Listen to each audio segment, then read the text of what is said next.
Shalom dan selamat malam untuk saudara-saudari yang dikasihi Tuhan.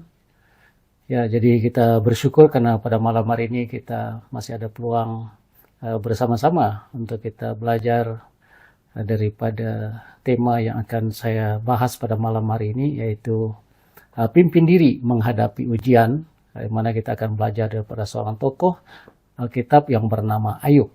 Ya, jadi mungkin saudara bertanya, mengapa saya memilih tema ini ataupun judul ini sebagai renungan kita pada malam hari ini.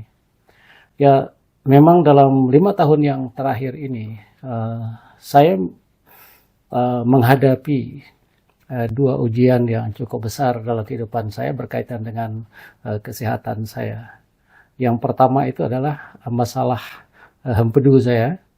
Ya, jadi itu telah berlangsung cukup lama sebenarnya, tapi mengalami kondisi yang sangat serius dalam 2021, di mana pada masa itu batu dalam empedu saya memang sudah begitu membesar dan tidak dapat diselamatkan dengan cara lain selain daripada dibuang. Nah, oleh sebab itu empedu saya pasca dibuang ketika itu, dan ini merupakan peristiwa yang cukup berkesan dalam kehidupan saya, dan itu merupakan cabaran yang cukup luar biasa karena orang kata kalau tanpa empedu hidup kita akan menjadi sangat susah dan banyak risiko-risiko yang lain yang akan kita hadapi. Dan yang kedua adalah pada tahun 2024 pada bulan Jun, di mana saya menghadapi serangan jantung. Jadi memang ketika saya mendapat serangan itu, sepertinya dunia ingin kiamat. Begitu sakit dan begitu menderita karena penyakit ini. Dan setelah itu dibawa dalam perawatan, ya, dan kedapatan bahwa ada arteri dalam saya punya jantung yang tersumbat. Jadi singkat cerita dirawat dan akhirnya diletakkan, ada 2 stent yang diletakkan di dalam jantung saya. Nah, saudara, dalam menghadapi dua situasi ini ataupun dua peristiwa yang sangat mengerikan ini bagi saya mulai memikirkan sebagai seorang Kristen ataupun sebagai seorang hamba Tuhan, apa yang harus saya lakukan? Apakah prinsip-prinsip yang perlu saya gunakan dalam menghadapi ujian ataupun tekanan itu? Nah, di dalam situasi seperti ini, saudara, saya terpikir dengan seorang pribadi yang bernama Ayub dalam Alkitab. Ya, saya tahu bahwa saya sudah beberapa kali menyampaikan firman Tuhan daripada kitab Ayub dan mempelajari prinsip-prinsip yang digunakan oleh Ayub dalam dia menghadapi cabaran-cabaran itu. Dan ketika saya mengalami situasi ini, memang saya rasa ini sangat relevan untuk saya melihat kembali apakah prinsip-prinsip digunakan Ayub dan apa yang harus saya lakukan. Ya, jadi saudara, setelah saya melihat prinsip-prinsip yang ada dalam kitab Ayub ataupun prinsip-prinsip yang digunakan oleh Ayub dalam dia menghadapi cabaran itu, saya mulai belajar untuk menerapkan, dan saya rasa itu merupakan solusi ataupun jawaban yang sangat tepat untuk saya gunakan ketika saya dalam situasi yang sangat mencabar seperti itu. Nah, oleh sebab itu pada malam hari ini kita akan melihat tema ini, yaitu pimpin diri menghadapi ujian.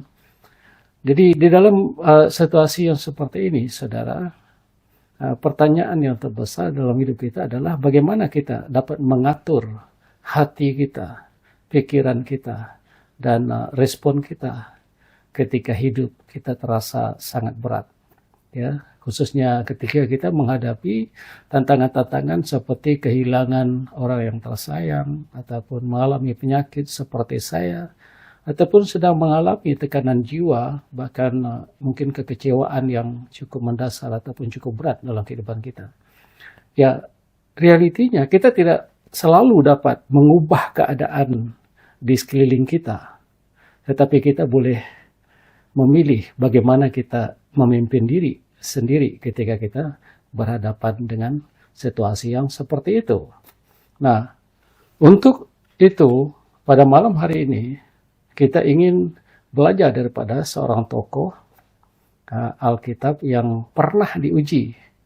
Ya, boleh saya katakan melebihi apa yang kebanyakan orang alami di dalam dunia ini. Ya, jadi dia bukan hanya kehilangan segala-galanya, tetapi juga bergelut secara rohani dan secara emosional. Namun di tengah semuanya itu kita lihat bahwa Ayub menunjukkan kepada kita bagaimana kita untuk memimpin diri ya dengan iman kita di saat kita menghadapi tantangan yang seperti itu. Nah, perkara pertama yang perlu kita perhatikan adalah kita ingin melihat beberapa fakta menarik tentang Ayub. Yang pertama adalah tentang kehidupan kerohanian Ayub. Dikatakan dalam pasal 1 ayat 1, Ayub dikatakan sebagai seorang yang saleh, seorang yang jujur, seorang yang takut akan Allah dan menjauhi kejahatan. Nah, secara kehidupan kerohanian ataupun dari segi karakter dia di hadapan Tuhan, kehidupan Ayub ini memang kehidupan yang sangat baik. Ya, dia memiliki karakter dan kerohanian yang boleh dipercayai sebagai seorang yang sudah sangat matang dan dewasa secara kerohanian dia. Dan fakta yang kedua yang kita lihat juga, Ayub adalah seorang ayah yang bertanggung jawab terhadap kerohanian keluarga dia. Dalam kitab Ayub mencatat pasal 1 ayat yang kedua, di mana Ayub memiliki 10 orang anak, 7 anak lelaki dan 3 anak perempuan. Nah, anak-anak Ayub ini, oleh karena ayah mereka adalah orang yang berada, jadi mereka selalu mengadakan pesta. Nah, setiap kali mereka selesai mengadakan pesta, pada keesokan harinya Ayub akan memberikan persembahan kepada Tuhan. Jangan-jangan anak-anak dia telah berdosa ataupun melakukan pelanggaran terhadap Tuhan ketika mereka dalam pesta. Nah, artinya bahwa Ayub bukan hanya memperhatikan kehidupan kerohanian dia, tapi dia juga memperhatikan kehidupan kerohanian anak-anak dia. Ya, jadi dia seorang yang memang sangat bertanggung jawab dan sangat jelas di dalam ayat yang kelima menyatakan perkara itu kepada kita. Dan fakta yang ketiga, dia adalah seorang yang sangat kaya. Kalau saudara baca dalam pasal 1 ayat 3, dikatakan di situ dia memiliki banyak sekali binatang ternakan dia. Ya, ada 7.000 ekor kambing domba, 3.000 ekor unta, 500 pasang lembu, 500 keledai betina, dan juga dia memiliki hamba dalam jumlah yang sangat banyak. Sehingga Ayub adalah orang yang terkaya dari semua orang di sebelah timur ketika itu. Nah, jadi kurang-kurangnya ada 3 fakta yang sangat menarik dalam kehidupan Ayub yang boleh kita lihat di sini. Yang pertama, dia orang yang kehidupan rohani dan karakter yang baik. Yang kedua, dia seorang yang sangat bertanggung jawab terhadap keluarga dia. Dan yang ketiga, dia seorang yang sangat kaya. Jadi, kalau kita melihat fakta ini, ternyata Ayub ini adalah boleh dikatakan sebagai orang yang cukup sukses ataupun cukup berhasil di dalam kehidupan dia. Kalau kita nilai baik dari aspek kerohanian, dari aspek tanggung jawab, dari aspek ekonomi, dia seorang yang sangat berhasil. Ya, jadi lazimnya ketika ada seorang yang seperti Ayub yang baik secara kerohanian, karakter, baik dengan Tuhan, dengan sesama manusia, orang yang cukup diberkati, cukup baik dalam kehidupannya, pasti kita selalu berpikir bahwa orang ini akan sangat lancar dalam kehidupannya, ataupun akan menjadi seorang yang bebas daripada pergumulan hidup ataupun masalah. Nah, namun kisah Ayub ini mengingatkan kita bahwa orang jujur, orang bertanggung jawab, dan orang yang memiliki hubungan yang baik dengan Tuhan pun akan mendapat ujian. Mengapa, saudara? Nah, ketika kita hidup di dalam Tuhan, ya, ada perkara yang tidak senang dengan kita, ataupun ada orang yang tidak senang dengan kita, ya, ataupun ada makhluk lain yang tidak suka dengan kita. Nah, kalau kita lihat di dalam Ayub pasal 1 ayat 6 hingga 12, yang menjelaskan kepada kita bagaimana kuasa kegelapan tidak senang melihat orang yang hidup dekat dengan Tuhan. Ya, saudara, kalau kita baca dalam pasal 1 ayat 6 hingga ayat 12, itu mengisahkan bagaimana percakapan Tuhan dengan iblis. Ya, jadi singkat cerita bahwa pada bahagian ini, iblis mengatakan bahwa Ayub ini setia kepada Tuhan, oleh karena Tuhan memberkati dia, oleh karena Tuhan memagari dia, dan oleh karena Tuhan menjaga hidup dia. Itulah sebabnya dia setia kepada Tuhan. Dan iblis berasumsi seperti ini, seandainya segala harta yang dimiliki oleh Ayub diambil daripada dia, dan segala sesuatu dirampas daripada hidupnya, iblis mengatakan bahwa Ayub pasti akan mengutuk Tuhan ataupun memberontak kepada Tuhan. Ya, tetapi sekali lagi Tuhan mengatakan Ayub adalah seorang yang saleh, seorang yang jujur, takut akan Allah dan menjauhi kejahatan, dan tidak mungkin dia berbuat demikian. Tapi iblis katakan tidak. Kalau segala sesuatu yang ada padanya diambil dan dirampas, iblis mengatakan dia pasti akan memberontak kepada Tuhan. Oke, Tuhan katakan, oke, kalau begitu saya serahkan dia kepadamu, tetapi jangan kamu sentuh hidup dia ataupun nyawa dia.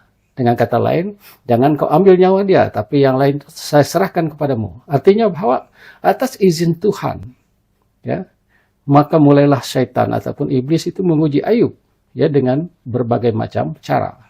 Ya, kita akan melihat, ya, apakah ujian-ujian yang dialami ataupun dihadapkan kepada Ayub. Ya, jadi yang pertama itu adalah dari segi ekonomi. Tadi kita telah melihat bahwa Ayub adalah seorang yang sangat kaya. Nah, di sini kita lihat bahwa iblis menguji dengan merampas segala sesuatu yang ada pada dia, ya. Dari segi ekonomi dia, di mana binatang ternakan dia, ya, dirumpak, dan juga ada yang dibunuh, mati, dan hamba-hamba dia dan pekerja-pekerja dia juga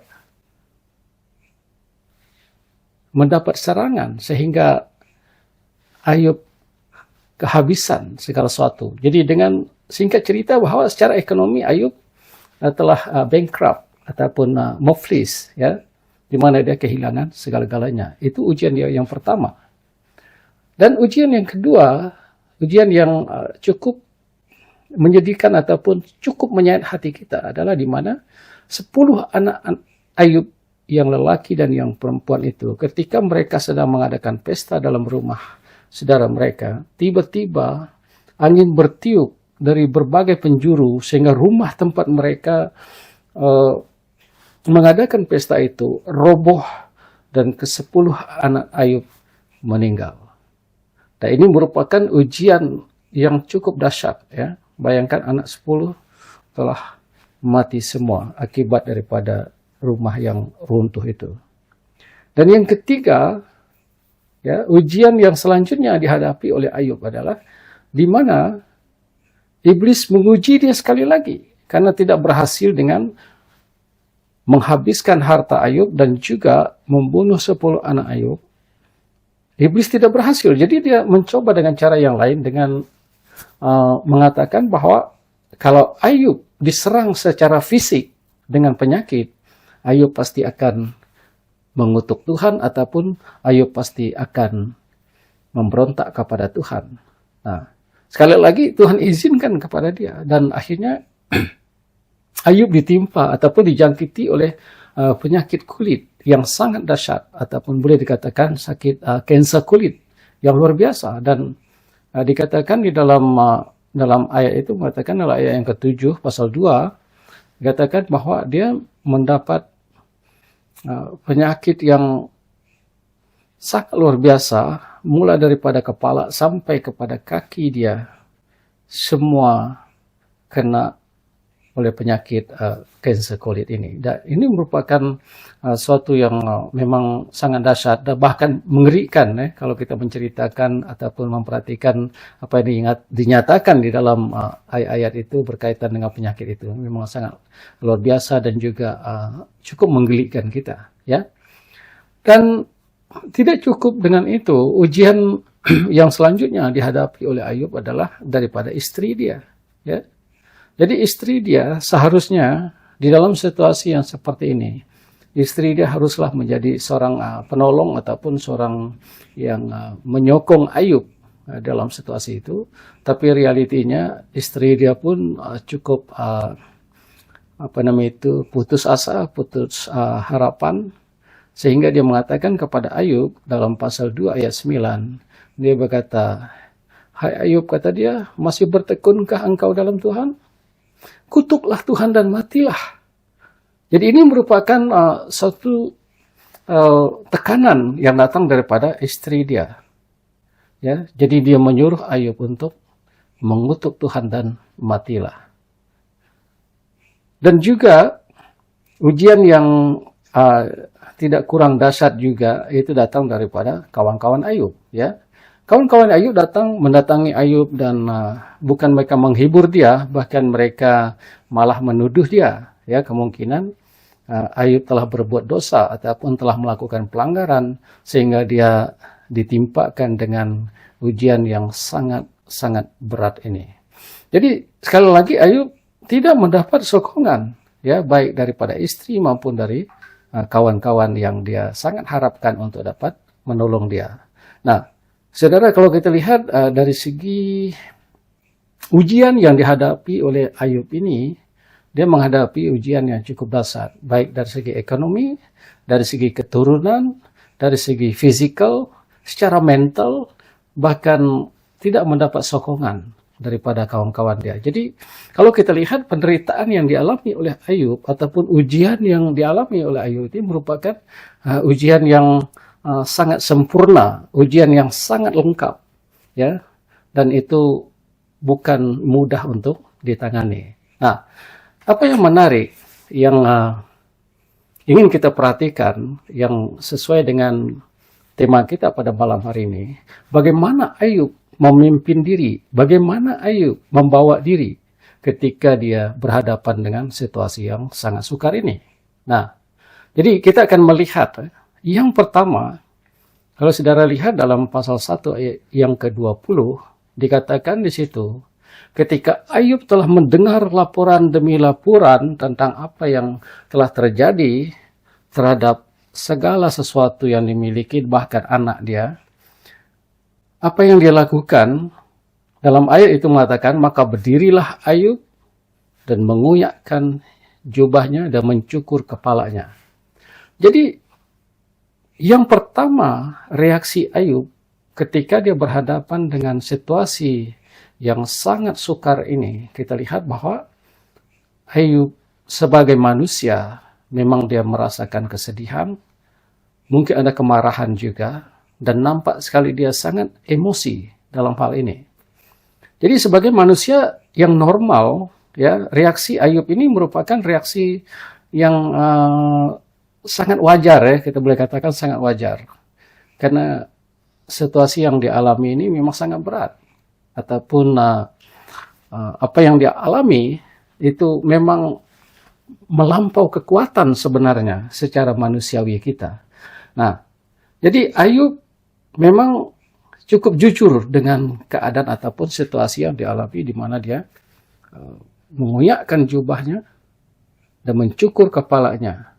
Jadi ini tanda perkabungan ataupun tanda kesedihan yang melampau ataupun yang berlebihan di dalam budaya orang di Timur Tengah pada masa itu, ketika mereka merasa sangat sedih dengan sesuatu, ada kematian orang yang tersayang, biasanya mereka akan mencukur kepala mereka, akan menggantikan jubah mereka dengan kain guni. Jadi ini merupakan tanda perkabungan. Okay?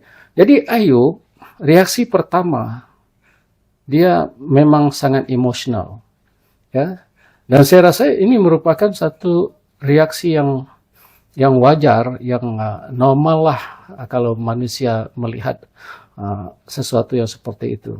Ya, jadi ini saya rasa respon yang sangat jujur daripada Ayub secara pribadi.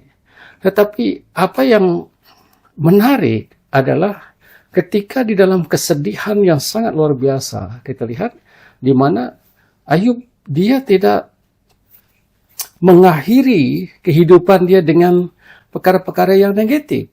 Ya, dikatakan akhir ayat yang ke-20 mengatakan, maka sujudlah ia dan menyembah. Dan inilah sesuatu yang sangat luar biasa yang dapat kita perhatikan.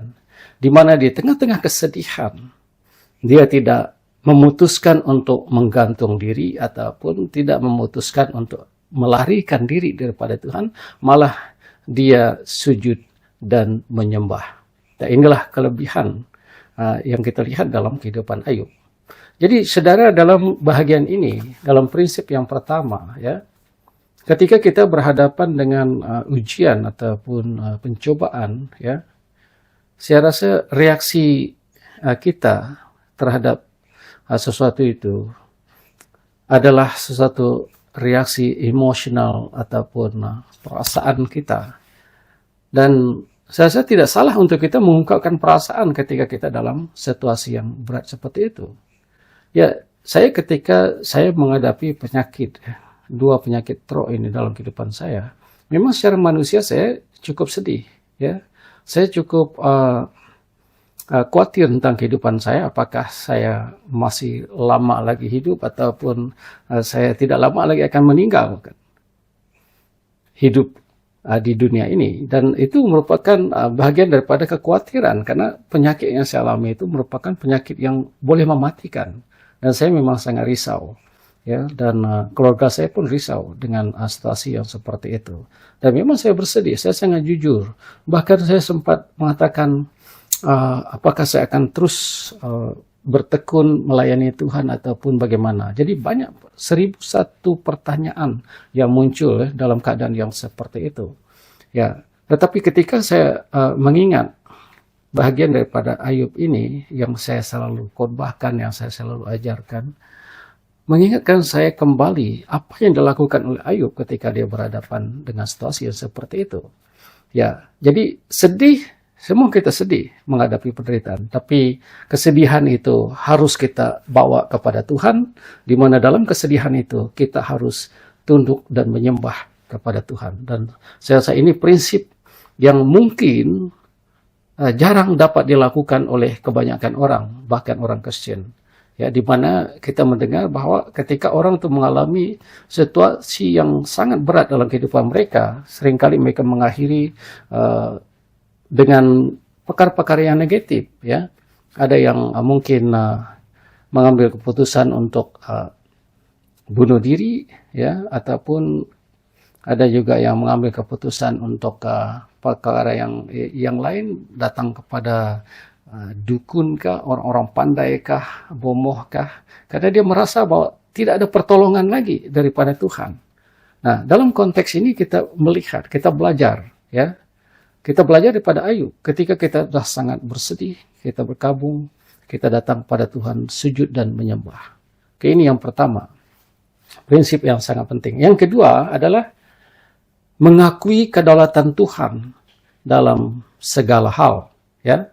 Dalam ayat 21 dikatakan bahwa Ayub mengatakan bahwa dengan telanjang aku lahir ke dunia ini dan dengan telanjang juga aku harus pulang. Tuhan yang memberi, Tuhan yang mengambil, terpujilah nama Tuhan. Nah, saya rasa prinsip ini yang agak sulit untuk kita terima, ya. Mengakui kedaulatan Tuhan dalam segala hal. Ketika kita, segala sesuatu yang kita miliki habis. Ketika segala sesuatu yang ada pada kita dirampas, ya, kita pasti akan merasakan bahwa kita sangat-sangat kehilangan. Ataupun kita merasa sangat marah karena apa yang sangat kita sayangi ataupun harta yang ada pada kita sudah habis, dicuri orang kah, dirompak orang. Kadang-kadang susah untuk kita mengambil kesimpulan untuk melihat bahwa Tuhan berdaulat di dalam semuanya itu. Tetapi kita belajar daripada Ayub. Ayub mengatakan, dengan telanjang aku lahir ke dalam dunia, dengan telanjang juga aku harus pergi daripada dunia ini. Tuhan yang memberi, Tuhan yang mengambil. Terpujilah nama Tuhan. Artinya bahwa Ayub menyadari ketika dia lahir ke dalam dunia, dia tidak membawa apa-apa. Dia kosong, dia telanjang. Dan ketika dia ada dalam dunia, Tuhan memberkati dia dengan berbagai macam berkat-berkat yang sangat luar biasa itu. Dan dia tahu bahwa itu bukan karena dia, tetapi itu karena Tuhan. Dan setelah itu Tuhan mengambil itu daripada dia. Dia mengatakan, Tuhan yang memberi, sekarang Tuhan yang mengambil. Terpujilah nama Tuhan. Dan saya cukup lama merenungkan apa maknanya ini. Kalau Ayub tidak melihat bahwa apa yang dia miliki, apa yang ada pada dia selama hidup dalam dunia ini, itu datang daripada Tuhan, maka dia akan sangat sukar untuk menerima situasi itu. Tapi dia melihat segala sesuatu itu adalah dari Tuhan. Kalau Tuhan yang memberi, sekarang Tuhan mengambil, terpujilah nama Tuhan. Dan ini yang sangat susah sebenarnya, saudara. Tetapi prinsip ini adalah prinsip yang digunakan oleh Ayub, dan ini adalah sesuatu yang harus kita contohi. Kita harus mengakui kedaulatan Tuhan dalam segala hal. Dan yang ketiga adalah dia bersyukur dalam segala sesuatu. Ketika istri Ayub mengatakan kepada Ayub, hai Ayub, kata dia, masih bertekunkah engkau di dalam Tuhan? Istri Ayub mengatakan, sekarang kutuklah Tuhan dan matilah. Jadi istri Ayub sudah putus asa. Tetapi dalam konteks ini kita melihat bahwa apa yang Ayub lakukan ketika dia mendapat tekanan mental daripada istri dia. Dia mengatakan, engkau berbicara seperti perempuan gila, kata dia. Apakah kita hanya mau menerima sesuatu yang baik, tapi tidak mau menerima sesuatu yang buruk daripada kehidupan kita? Nah, dalam hal ini, kita belajar daripada Ayub, di mana Ayub dapat bersyukur dalam segala sesuatu, baik dalam situasi baik maupun dalam situasi yang buruk. Ya, jadi, saudara, prinsip ini mengajar kita, ketika kita bersedia menerima sesuatu yang baik, kita juga harus bersedia menerima sesuatu yang buruk dalam kehidupan kita. Karena dalam realiti kehidupan, tidak selalunya perkara yang baik itu datang dalam kehidupan kita. Bahkan seringkali yang buruk datang lebih banyak daripada yang baik. Nah, jadi firman Tuhan mengajarkan kita, ya, mengatakan bahwa mengucap syukur dalam segala hal, ataupun bersukacitalah senantiasa, dan bersyukur dalam segala sesuatu. Saya rasa kalau kita hanya bersyukur dalam perkara yang baik, itu semua boleh dilakukan oleh semua orang, termasuk orang yang tidak mengenal Tuhan. Dia sangat mudah bersyukur dalam segala sesuatu yang baik. Tapi dalam segala sesuatu yang buruk, ya, tidak ramai orang dapat bersyukur dalam situasi yang seperti itu. Karena orang selalu melihat sesuatu yang buruk itu sebagai malapetaka, sebagai hukuman, bahkan sebagai sesuatu yang tidak boleh diterima. Sehingga mereka suka untuk bersyukur. Tetapi dalam prinsip yang digunakan oleh Ayub, ketika kita dapat menerima segala sesuatu, baik yang baik maupun yang buruk, ya, kita dapat bersyukur dalam segala hal. Saudara, ini mengajarkan kita, ketika kita bersedia menerima sesuatu yang baik, kita juga harus menyediakan hati kita. Kemungkinan sesuatu yang buruk akan terjadi. Sehingga ketika yang buruk itu betul-betul terjadi dalam kehidupan kita, kita tidak terkejut. Mengapa? Karena kita sudah menyediakan hati kita. Ya, sama halnya dengan orang-orang yang sedang bercinta, kan anak-anak muda yang sedang bercinta. Kalau kamu bersedia untuk jatuh cinta, saudara juga harus bersedia untuk putus cinta. Nah, ketika kita bersedia jatuh cinta dan tidak bersedia untuk putus cinta, itulah sebabnya orang selalu mengakhiri hidup mereka ketika mereka putus cinta karena tidak menyediakan hati dia untuk putus.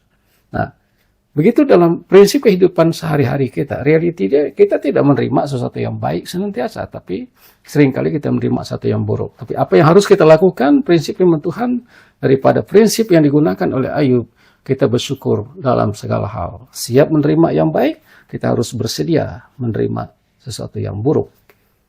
Dan yang terakhir, ataupun yang keempat, dikatakan dalam pasal 1 ayat 22, Ayub tidak berbuat dosa dan tidak menuduh Tuhan berbuat yang tidak patut. Ya, jadi saya rasa ini perkara yang sangat penting untuk kita perhatikan dalam bagian ini, di mana Ayub tidak menuduh Tuhan ataupun tidak berbuat dosa ketika dia mengalami perkara yang seperti ini. Dalam pengertian bahwa orang seringkali mengutuk Tuhan ataupun menyalahkan Tuhan ketika dia berhadapan dengan situasi yang sangat buruk. Tetapi dalam konteks Ayub di sini kita melihat di mana dia tidak menuduh Tuhan berbuat yang tidak patut dan juga dia tidak berbuat dosa dalam keadaan yang sedang dia alami. Nah, oleh sebab itu saudara yang dikasihi oleh Tuhan, ya, kalau kita perhatikan prinsip-prinsip yang digunakan oleh Ayub dalam dia menghadapi situasi ini memang sangat relevan untuk kita terapkan dalam kehidupan kita. Karena dalam kehidupan kita, kemungkinan kita tidak menghadapi situasi seperti yang dialami oleh Ayub. Tapi semua kita pasti mengalami. Tapi terapkanlah prinsip-prinsip yang digunakan oleh Ayub ini dapat membantu kita. Dapat membantu saya ketika saya menghadapi cabaran dan ujian yang berat di dalam kehidupan saya. Nah, oleh sebab itu, saudara dan saudari yang saya kasihi dalam Tuhan, kita lihat bahwa pada akhirnya kehidupan Ayub dipulihkan oleh Tuhan. Kalau saudara lihat dalam pasal 42, di situ menceritakan bagaimana setelah Ayub merendahkan diri di hadapan Tuhan, ya, dan berdoa untuk sahabat-sahabat dia, akhirnya Tuhan memulihkan Ayub, ya. Dan Tuhan melihat apa yang telah terjadi kepada Ayub. Dan Tuhan memulihkan Ayub, diberikan harta dia 2 kali ganda ataupun 2 kali lipat dari jumlah yang pernah kehilangan itu. Dan juga dia dikaruniakan dengan anak-anak, 7 lelaki dan 3 perempuan. Ya, jadi dikatakan bahwa anak-anak perempuan si Ayub ini adalah anak yang sangat cantik, ya, sangat cantik. Ataupun menjadi Miss Universe pada masa itu, ya, sangat luar biasa anak-anak Ayub itu berkat daripada Tuhan. Dan akhirnya kita melihat bahwa Ayub dipulihkan dengan begitu luar biasa, kehormatan dia dipulihkan dan orang datang untuk memberkati dia. Dan kita lihat bahwa Alkitab mencatat Tuhan memberkati Ayub dalam hidupnya yang selanjutnya lebih daripada apa yang telah dia alami ataupun apa yang telah dia nikmati sebelumnya. Nah, jadi oleh sebab itu, saudara dan saudari yang saya kasihi dalam Tuhan Yesus, kisah Ayub itu mengingatkan kita bahwa ujian yang kita hadapi itu bukan akhir dari segala-galanya. Tuhan tidak pernah lalai melihat air mata dan perjuangan kita, saudara. Mungkin Anda belum melihat pemulihan itu sekarang, tetapi Tuhan sedang membentuk Anda. Bukan hanya mengubah keadaan Anda, tetapi dia juga akan mengubah hati kita, membentuk karakter kita.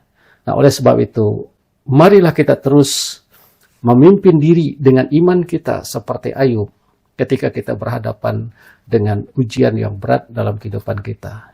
Kita tetap menyembah Tuhan, kita tetap menjaga kata dan hati kita, dan kita tetap terus mencari wajah Tuhan walaupun di dalam tekanan ataupun dalam pencobaan yang berat. Tuhan belum selesai dengan hidup kita.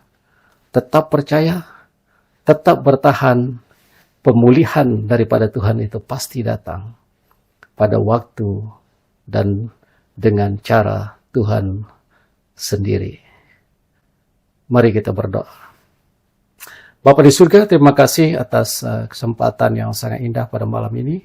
kami dapat merenungkan bersama mengenai bagaimana kami dapat memimpin diri ketika kami berhadapan dengan ujian.